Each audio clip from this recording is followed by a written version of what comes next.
आप भक्तगणों को सबको प्रणाम। पहले ब्रह्मा जी के माध्यम से हम उस परम ब्रह्म परमात्मा की स्तुति कर लें और उसके बाद अपनी कोशिश करें भगवान की वृद्धावली कहने में। यद्यपि यम ब्रह्मा वरुणेन्द्र रुद्र मरुतस्तुवन्तु दिव्यैस्त्वैर्वेदैः सांगपद क्रमोपनिषदैर गायन्ति यमसामगा ध्यानावस्थित तदगतेन मनसा पश्यन्ति यमयोगिनो अस्यांतं न विदुः सुरासुरगणा देवाय तस्मै नमः। कल ही मैं स्तुति को चर्चा किया था। ब्रह्मा विष्णु रुद्र मरुत कोई भी इनकी बिरदावली गाने में समर्थ नहीं है। साम पद गाने वाले, वेद उपनिषद इनका पूरा ज्ञान रखने वाले योगी गण भी समर्थ नहीं है। अस्यांतम न विदो सुरासुरगणा देवाय तस्मै नमः। और सुर और असुर, देवता और राक्षस, सब कोई जो भी है इस दुनिया में उस परम ब्रह्म परमात्मा की वृद्धावली गाने में, उसकी बड़ाई करने में, उसकी प्रशंसा को करने में अपनी जिह्वा नहीं समर्थ है, अपनी वाणी नहीं समर्थ है, अपना ज्ञान नहीं समर्थ है। तो ऐसे में आपके सामने एक अदना सा व्यक्ति कुछ 2 4 6 किताबें पढ़ करके और ये कहे कि मैं भगवान की बिरदावली कहूँगा, ये संभव नहीं है। तो आइए पहले मैं उसकी चर्चा करूं। आखिर ये श्रीमद् भागवत पुराण की बात, वाचन की बात, समझने की बात कहां से आई। कल मैंने इसके लिए चर्चा किया था कि जब भगवान वेदव्यास 18 पुराण महाभारत वेद के 4 खंड करने के बावजूद भी अशांत और कुछ उन्हें लग रहा था कि कुछ कमी है। और उसी समय ब्रह्मापुत्र नारद जी पधारे। उन्होंने पूछा कि आप क्या बात है, क्यों अशांत हैं? आपने तो इतनी विद्वता लोगों के सामने, लोगों के लोक में आपने उजागर किया है, ऐसे में क्या है, क्यों अशांत हैं आप? उन्होंने कहा मुझे समझ में नहीं आता वो बात कौन सी है। और तब उन्होंने बताया कि ब्रह्मा जी ने मुझे 4 श्लोक दिया था, वही 4 श्लोक आपको सौंप रहा हूं और इस श्लोक के माध्यम से विस्तार करके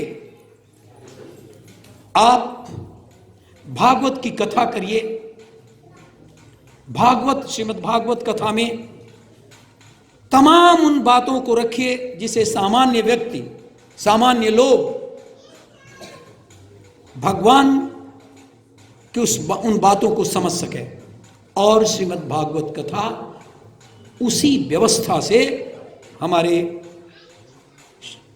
भगवान श्री वेदव्यास जी श्रीमद् भागवत पुराण की रचना की है और वही हमारे सामने आया है। मैं इस बारे में एक कथा की चर्चा आपसे करूंगा। कथा और कहानी में अंतर यह है कि कहानी किसी घटना को लेकर के सत्य या कल्पित कुछ भी हो सकती है, लेकिन कथा जो घटना है उसे उसी रूप में प्रस्तुत कर देना कथा है। नेपाल में गंडकी नदी के किनारे एक ब्राह्मण रहा करते थे। नाम था उनका आत्माराम और उनके गांव का नाम था अनुपम नगर, अनुपम गांव। ब्राह्मण थे।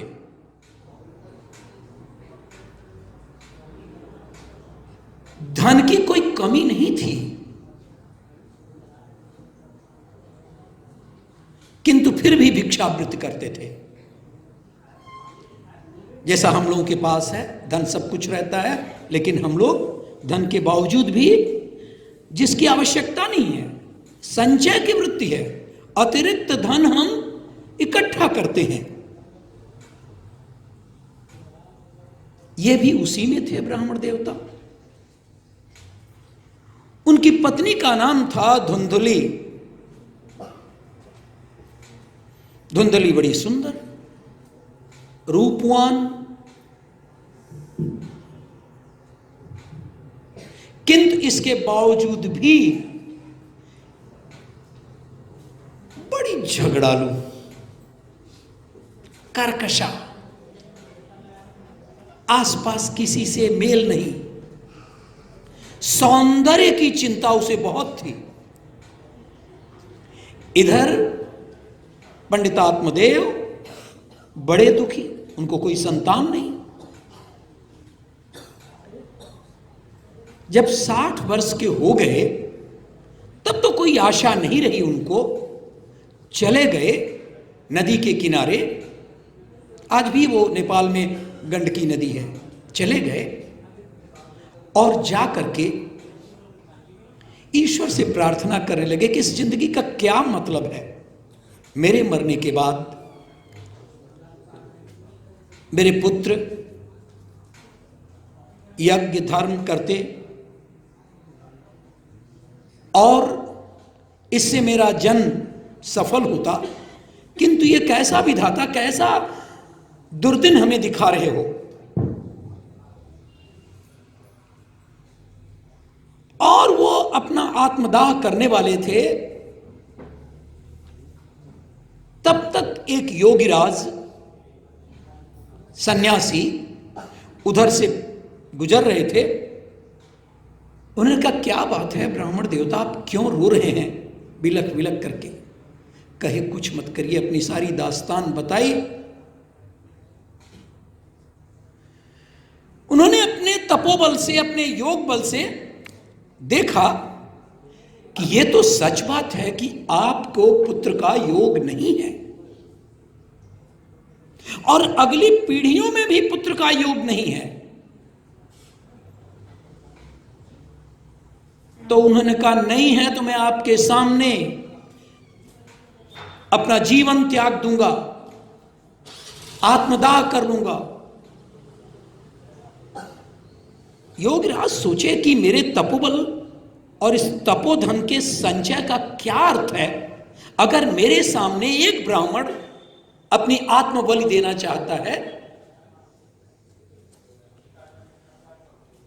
उन्होंने योग बल से ही एक फल निकाला, अभिमंत्रित किया और कहा, अच्छा ले जाइए, मैं अपने संचित तपोधन का एक बड़ा हिस्सा मैं आपको दे रहा हूं, आप जाइए अपनी पत्नी को दीजिएगा। और 10 महीने तक, जब तक पुत्र न हो जाए तब तक वह नियम व्रत से रहे, सदाचरण से जीवन व्यतीत करे, एक वक्त खाए और वो भी एक ही अन्न खाए, एक वक्त खाए और वो भी एक ही अन्न खाए। बड़ा प्रसन्न चित्त हो करके हमारे आत्मदेव जी, पंडित जी घर पर पहुंचे। अपनी पत्नी को एक बहुत ही अच्छी सूचना दिए कि लो, तुम्हारा और मेरा जीवन धन्य हो गया। एक योगीराज ने अपनी तपश्चर्या के बल पर यह फल आपको दिया है। इस तरह से नियम से रहना और 10 महीने के बाद एक पुत्र रत्न पैदा होगा, ऐसा बताया है। धुंधली आपको लगेगा कि उनकी पत्नी खुश हुई, किंतु वह तो अपने सौंदर्य के प्रति आसक्त थी। ये फल खाएंगे, फिर पेट बढ़ेगा, फिर कुरूप होंगे, फिर बच्चा पैदा होगा, पीड़ा होगी। जैसा सुना था उसने कि ये सब स्थितियां आती हैं, सुना था, कुछ देखा था। उसने कहा कि नहीं, ये निर्णय तो ठीक है, पंडित जी ने इतना कहा है, लेकिन कोई जरूरी नहीं कि मैं खाऊं। और भक्तों, वो जो धुंधली थी, और सब लोग याद रखेंगे, कल कलम का हिसाब है पेन का। कल 15 पेन या 20 पेन रहेगा, जो प्रश्न पूछे जाएंगे इन्हीं में से और जवाब देगा। अगर 3 लोग पूछे जाएंगे 3 कल में देंगे, और 4 पूछेंगे तो भी 3 ही देंगे, और 1 पूछेंगे तो देंगे। और जो बताएगा, कोशिश ये करेंगे कि 2 प्रश्नों के उत्तर के बाद से वो पुनः वो बालक या वो एडल्ट उत्तर ना दे, वरना एक ही हाथ में सब चला जाएगा। तो भक्तगण, उसके बाद धुंधली ने क्या किया, बहुत सोचा विचारा, मन में चिंतन किया, और ले जाकर के वो फल अपनी गाय को दे दिया। तो क्या धुंधली बच जाएगी? क्या आत्मदेव उसको नहीं समझ पाएंगे? क्या उनका पेट जो नहीं फूलेगा, तो क्या ये समझ में नहीं आएगा कि इसको बच्चा हो रहा है कि होने वाला है कि नहीं? पूछा धुंधली से आत्मदेव ने कि तुमने फल खा लिया? कहा हां। लेकिन धुंधली दुष्टा थी, कर्कशा थी, लेकिन शातिर थी। उसने अपनी बहन को बताया, वो भी करीब करीब इसी समय अंतराल में वो भी गर्भवती थी। कही बहन, मैं ये कष्ट नहीं पाना चाहती, ऐसा करना, तुम्हें जो पुत्र होगा वो मुझे दे देना। कहा लेकिन हमारे पति नहीं मानेंगे इस बात को। एक बात पर मान सकते हैं, वो धन के लोभी हैं, तुम धन दे देना बहुत सारा, जो पंडित जी ने इकट्ठा किया है, और उसके बाद से बहुत सारा उसका दे देना, और वो मान जाएंगे। और साहब समय पर जब समय आया तो पुत्र पैदा हुआ। बहन ने अपने वचनानुसार उसे धुंधली के यहां सौंप दिया। आत्मदेव बड़े प्रसन्न, बड़ा अच्छा लगा उन्हें। धुंधली का नाम से मिलता जुलता नाम उस बच्चे का रखा, धुंधकारी। उसका नाम रखा धुंधकारी। और उसके बाद से पंडित जी से कहा कि देखिए, मुझे दूध नहीं उतर रहा है। आखिर जब मां को दूध न उतर रहा हो तो ये बेटा कैसे जीवित रहेगा?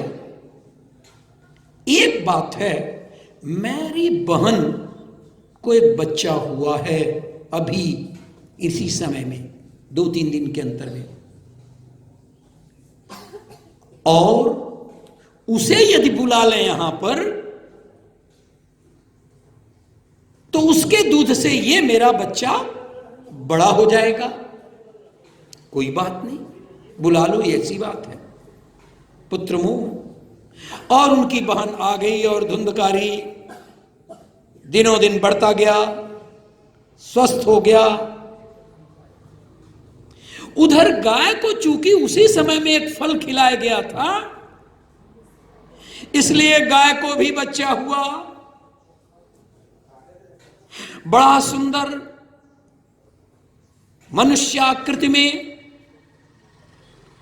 किंतु गौ के कारण उसके कान बड़े बड़े थे। तो आत्मदेव ने उसका नाम रख दिया गोकर्ण। गोकर्ण चूंकि उस महात्मन के तपोबल का परिणाम था, इसलिए गोकर्ण तो बहुत ही अच्छा लड़का, दिनों दिन उसका नाम क्षेत्र में बढ़ता गया। और ये धुंधकारी जो तमाम तिलस्मों, तमाम शरारतों, तमाम बदमाशियों के जगह पर यह उत्पन्न था, कपट था उसके पीछे, ये बड़ा धूर्त, बड़ा बदमाश निकला।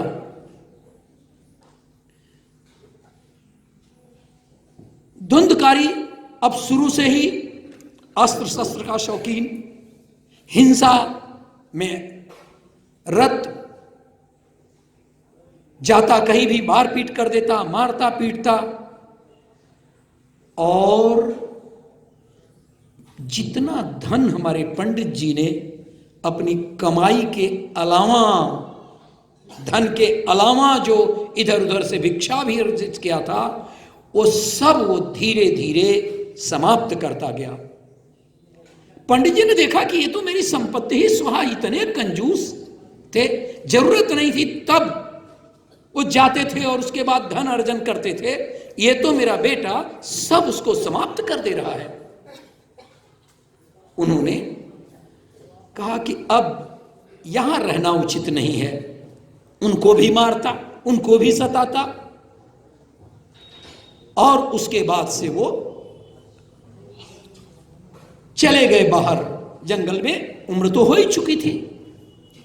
मां उनकी बड़ी प्यारी थी, सारे दुष्ट वृत्तियों का उसमें को समाहित किया था।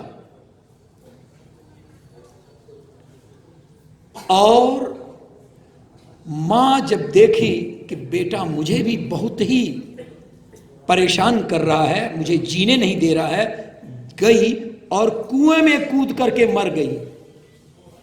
बाप उधर, मां इधर, और इधर धुंधकारी 5-5 वेश्याओं के साथ जीवन यापन कर रहा था। वो कभी कुछ डिमांड करती, कुछ मांगती, कभी स्वर्णाभूषण मांगती, कभी अच्छे वस्त्र मांगती। आपको बताया ही था कि धन इसने पहले ही खत्म कर दिया था। और ये सब जब खत्म हो गया तो यहां वेश्याओं के उन कामनाओं को कैसे पूरा करता। उन्होंने कहा कहीं से लाओ, चोरी करो, लेकिन लाओ। और अब धुंधकारी चोरी करने लगा, जाता, चोरी करता और उन वेश्याओं के कामनाओं को पूरा करता। एक दिन 5 वेश्याओं ने सोचा, इसको तो एक दिन पुलिस पकड़ेगी, आज बच रहा है, कल बच रहा है, बच गया, लेकिन इसे पुलिस तो पकड़ना ही है और इसे जेल में जाना ही है। ऐसा क्यों न करें, हम लोग ही सारा धन इसका आपस में बांट दें और इसकी हत्या कर डालें। वो हुआ यही। उन 5 वेश्याओं ने धुंधकारी का वध कर डाला, हत्या कर डाला। और उसके बाद से उधर गोकर्ण बाहर जो तपस्या करने के लिए चले गए थे, आते हैं तो देखते हैं कि यहां तो कोई नहीं, न वेश्याएं ही हैं, न धुंधकारी मेरा भाई है। खैर वो यप तप में लगे गए। एक दिन सोए हुए थे तो देख रहे हैं बिस्तर पर एक दानवाकार आकृति का व्यक्ति दिख रहा है, प्रेत दिख रहा है। उन्होंने कहा भाई कौन हो तुम, क्योंकि वो तो यशस्वी थे, तपस्वी थे, उन्हें कुछ ऐसा भूत प्रेत का तो डर नहीं था। उन्होंने कहा कौन हो तुम, लेकिन कोई आवाज नहीं। उन्होंने कहा घबराओ नहीं, और उन्होंने कुछ चंद छींटे मारे। उनकी तपश्चर्या के बल पर वह प्रेत बोल उठा, मेरे भाई हैं आप और मैं प्रेत योनि में सड़ रहा हूं। मेरे साथ बड़ा दुष्कर्म हुआ, मैंने भी बड़ा दुष्कर्म किया। मैंने अपने मां को प्रेत कर दिया और मर गए। मेरा सारा धन मैंने समाप्त कर दिया। पिता बाहर जंगल में चले गए और आज मैं प्रेत योनि में हूं। आप मेरे भाई किसी तरह से मेरी रक्षा करो। उन्होंने तुरंत आत्म ध्यान किया, क्या कर सकते हैं प्रेत योनि से इसको मुक्त करने के लिए। तो आकाशवाणी हुई कि श्रीमद् भागवत पुराण का वाचन व्याख्या स्पष्ट आवाज में आप कीजिए। 7 दिन में वो खत्म हो जाना चाहिए और आपका ये भाई प्रेत यौन से मुक्त हो जाएगा। 7 दिन उन्होंने कोई यजमान किसी को बनाया, कोई तो था नहीं परिवार का, और उसके बाद 7 दिन तक श्रीमद् भागवत पुराण की व्याख्या सहित उन्होंने कथा वाचन किया और वह प्रेत योनि से मुक्त हो गया। तो उन्होंने कहा प्रेत योनि से मुक्त ही नहीं होना है तो मेरा भाई, मेरा तपोबल, मेरी तपश्चर्या, उन्होंने अपने तपोबल से भगवान सूर्य की गति को रोकने की चेष्टा कर दी।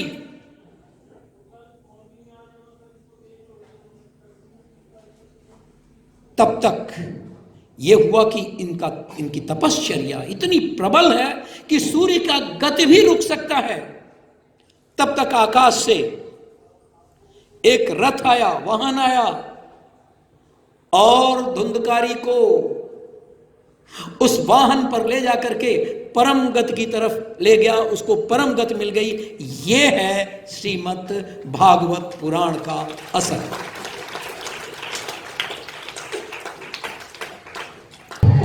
तो इस तरह से आपको ये पता चला कि किस तरह से गोकर्ण अपने परम धाम तो पहुंचे ही होंगे, इसके साथ ही अपने भाई धुंधकारी को, जो तमाम लिप्साओं, तमाम व्यभिचारों, कुत्सित आदर्शों में संलग्न था, उसे भी भगवान के पास परम धाम को पहुंचा दिए। यह था श्रीमद् भागवत पुराण की कथा का प्रभाव। कल आप लोगों ने सुना कि किस तरह से परीक्षित को भगवान कृष्ण ने बचाया।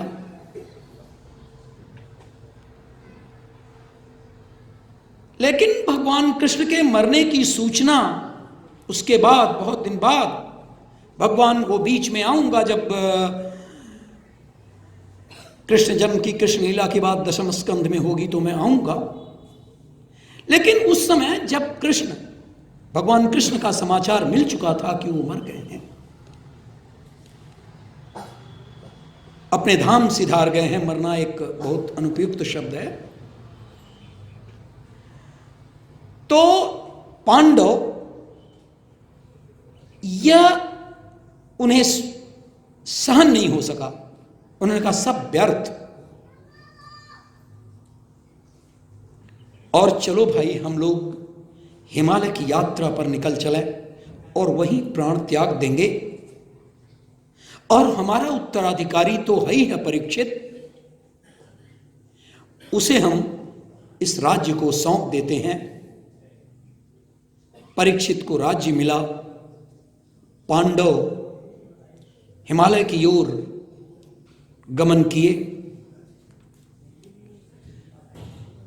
ये एक परिवार की जो व्यवस्था थी, जो सचरित्रता थी, जो सदाशयता थी, जो श्रेष्ठता थी, वो परीक्षित में भी थी। राजा परीक्षित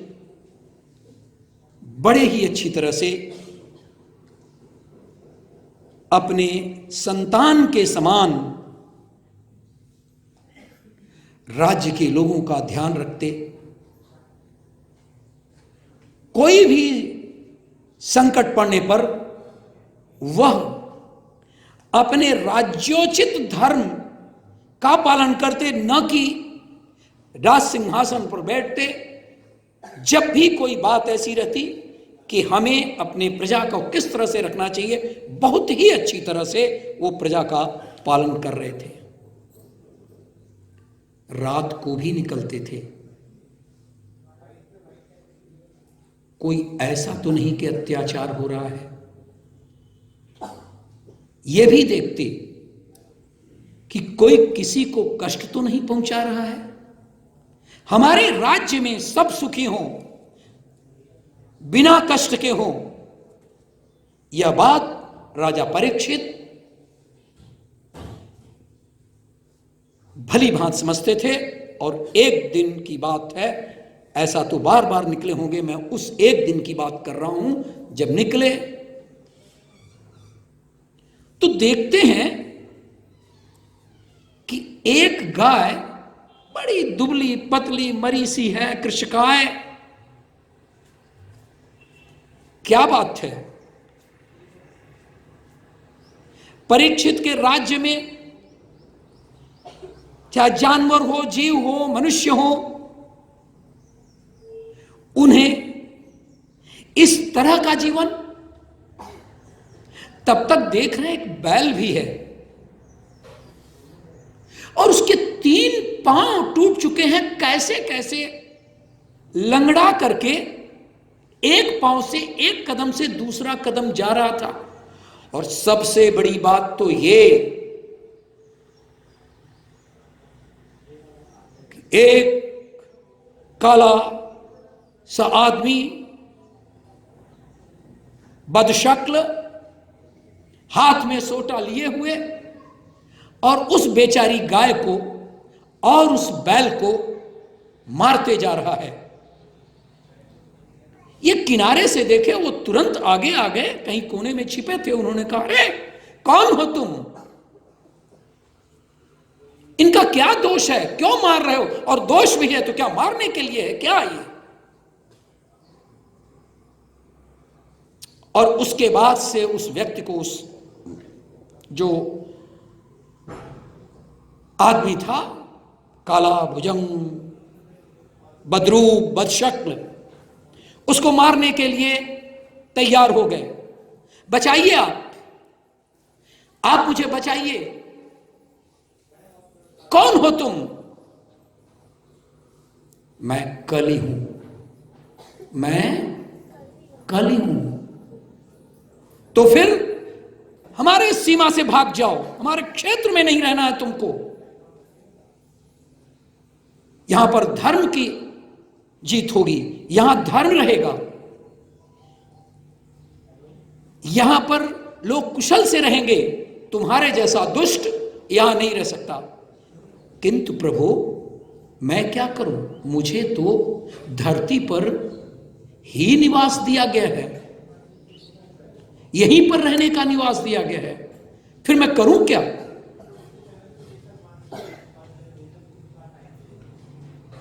बड़े असमंजस में पड़े। विधाता ने इसको भी, इस धरती को ही दिया है, मुझे भी जैसे राज्य मिला है ऐसे ही इसको एक जगह मिला है धरती पर। कहा लेकिन तुमको रहना तो नहीं है भाई, तुम्हारे कर्म ऐसे हैं कि तुमको यहां पर रहने की जगह नहीं मिलेगी, तो हमें कोई जगह दे दीजिए रहने का। कहा ठीक है। चिंतन किया, विचार किया, सोचा और कहा जहां जुआ हो रहा हो वहां तुम जा सकते हो, जहां मदिरा का लोग सेवन करते हो वहां पर तुम शौक से रह सकते हो, जहां व्यभिचारिणी स्त्रियां हो वहां पर रह सकते हो, जहां हिंसा की बात हो वहां रह सकते हो। कहा चलिए कम से कम 4 जगह तो मिली, जहां जुआ हो रहा वहां तो हम उछल कूद करेंगे। जहां शराब पी रहे हो वहां हम भी अपनी मस्ती करेंगे। स्त्रियां हैं, क्या खूब, हिंसा है, हम भी 2 4 10 को मारेंगे। लेकिन प्रभु राजा धीराज, राजा परीक्षित आप सबका ध्यान रख रहे हैं, एक और जगह दे दीजिए। और रे 4 से तुम्हारा पेट नहीं भर रहा है क्या? बस एक जगह, तू ही बता कि कौन सी जगह है वो। कहा सोना, स्वर्ण, स्वर्ण में भी जहां स्वर्ण हो वहां भी हमें रहने की इजाजत दे दीजिए। कहा जाओ, जगह देता हूं, लेकिन अन्यत्र आप नहीं जाएंगे। बड़ा चालाक था कली। वो जानता था कि सोने के प्रति, सोना मीन्स गोल्ड, गोल्ड के प्रति, स्वर्ण के प्रति बड़ी आसक्ति है, चाहे साधारण व्यक्ति हो चाहे राजा हो, सब में इसके प्रति आसक्ति है। महिलाओं को तो और, महिलाओं को ही और।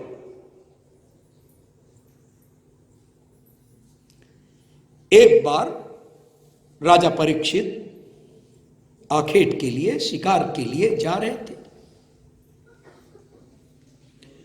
और जब शिकार के लिए जा रहे हैं, अब दूर निकल गए जंगल में, घने जंगल में, वहां पर उनको प्यास लग गई। अब प्यास लग गई, कहीं पता नहीं है कि किधर है झरना, किधर है नदी। शिकार के लिए वो आगे निकलते गए। जब बहुत प्यास लगी तो देखते हैं कि एक पास में एक ऋषि, जटाजूट बढ़ाए हुए, दाढ़ी बढ़े हुई, ध्यानस्थ हो। उन्होंने कहा महर्षि मुझे प्यास लगी है। लेकिन वो तो ध्यानस्थ थे। उन्होंने कहा मुझे प्यास लगी है, सुनिए मैं मर जाऊंगा ऐसे में, मैं राजा परीक्षित हूं। लेकिन वो तो ध्यानस्थ थे भाई। 2 3 बार के कहने पर जब वो ऋषि नहीं उठे, क्रोध से तिलमिला गए कि ये देखिए, ये राजा परीक्षित, ये तुम्हारा सम्मान है। और वो वहां से उस क्रोध में तिलमिला करके वापस लौटते ही हैं। क्या करें, लेकिन ब्राह्मण का वध भी तो नहीं उचित है, और ब्राह्मण का वध भी कर देंगे तो क्या पानी मिल जाएगा। अब कैसे अपने क्रोध को एक मूर्त रूप दें। बाण उठाए, एक सांप मरा हुआ था, उस सांप को उठा करके उनके गले में डाल दिए। लेकिन वो तो ध्यानस्थ थे, उन्हें इसका कुछ पता नहीं था। और वह घर आए, अपने महल में आए, अपना मुकुट उतारे। जैसे ही मुकुट उतार रहे हैं, उसमें स्वर्ण में रत्न जटित जो मड़ियां थी वो भी नीचे उतर गया।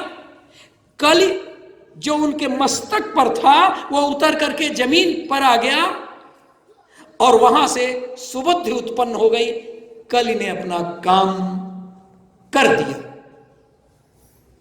कलि को तो कैसे, वो जानता था कि राजा स्वर्ण आभूषण पहनेगा ही, इसके मुकुट में स्वर्ण लगा हुआ है और मैं उसमें छिप जाऊंगा,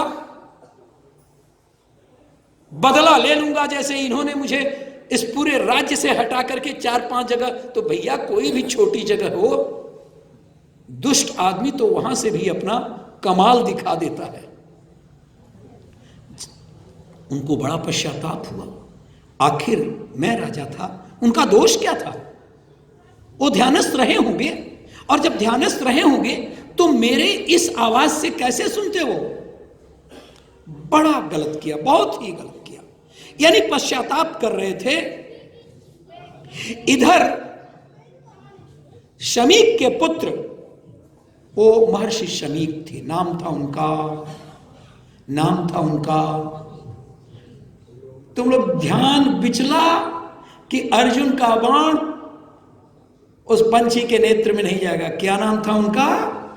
शमीक, कल पूछूंगा इसलिए इसीलिए कह रहा हूं। और शमीक के पुत्र का नाम था शिंगी। वो रिश्ते, वो भी बड़े बड़े तपस्वी, तपोबल के धनी, खेल रहे थे, अभी बालक ही थे वो। अरे किसी ने बताया तुम यहां खेल रहे हो और तुम्हारे पिताश्री को राजा आकर के और इतना अपमानित किया कि उनके गले में मरा हुआ सांप डाल दिया। ऐसा जाते हैं, रो देते हैं कि मेरे पिता तो ध्यान की उच्चतम सीमा में है। जगाया, झकझोरा, महर्षि शमीक जगे। उसने कहा पिताजी ये अपमान आपका, कहां मान और कहां अपमान। श्रेष्ठ जनों को मान और अपमान की कहां बात है। मैंने तो शापित कर दिया। क्या किया? कह दिया कि 7 दिन में तुम राजा परीक्षित, तुम्हें तक्षक नाग आएगा, डसेगा, तुम मर जाओगे। घोर घोर अपराध। इस दिन के लिए मैंने नहीं तपोधन दिया था, इस दिन के लिए ने तुमने तपा साधना के लिए तैयार किया था। राजा परीक्षित तो बहुत ही अच्छे, प्रजा का पालन करने वाले नेक इंसान, ऐसा राजा कभी नहीं उत्पन्न होगा धरती पर, और ऐसे राजा को तुमने शापित कर दिया। ये बात पहुंच गई राजा परीक्षित के पास की श्रृंगी ऋषि ने, जो शमीक के पुत्र हैं, उन्होंने शापित किया। और जो उसमें शाप मिलता था वो असफल नहीं होता था। उन्होंने कहा ठीक, मैं तो चाहता ही था कि राजपाट छोड़ दूं, लेकिन मुझे कोई ऐसा सही पात्र नहीं मिलता था। अभी सोचता था कि बेटा मेरा पूरा वयस्क नहीं है। और उन्होंने अपने बेटे को राजपाट सौंप करके और गंगा नदी के किनारे चल दिए। ये देखिए, सब भविता थी, कहते हैं ना भवितव्यता, वो सब होने वाला था। भगवान की ये सब व्यवस्था थी। और जब गए गंगा नदी के किनारे तो देख रहे हैं तमाम ऋषि महर्षि लोग, क्या बात हो गई, सब लोग एकत्र हो रहे हैं जहां पर कि राजा परीक्षित है। उधर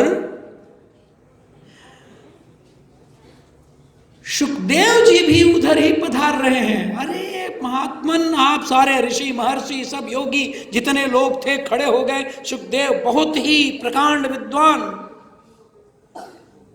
भगवान वेदव्यास के पुत्र, बड़ी उनकी महिमा थी, बड़ा उनका नाम और यशोगान था। सब लोग खड़े हो गए। राजा परीक्षित ने कहा कि आप बड़े भाग से मेरे आए हुए हैं और ये पाप मुझसे हो गया है। श्रृंगिरिष उनके बेटे ने, शमीक के बेटे ने मुझे शापित किया है।